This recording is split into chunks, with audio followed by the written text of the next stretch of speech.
আসসালামু আলাইকুম দর্শক, আমি রাসেল ইব্রাহিম। আজকে যারা ভিডিওটা দেখছেন আমি তাদেরকে স্বাগত জানাচ্ছি।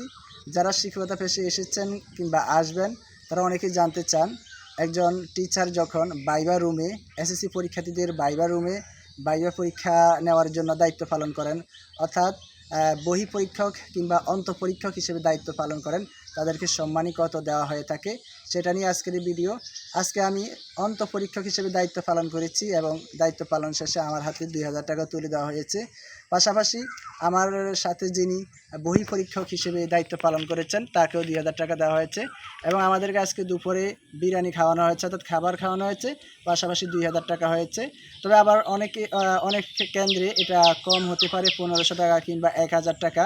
তো আমার সাথে যিনি ছিলেন বহি পরীক্ষক হিসেবে, তিনি গত বছর ১৫০০ টাকা পেয়েছেন, এর আগের বছর সম্ভবত ১২০০ টাকা পেয়েছেন। তো এটা কেন্দ্রভেদে বা সময়ের সাথে সাথে পরিবর্তিত হয়।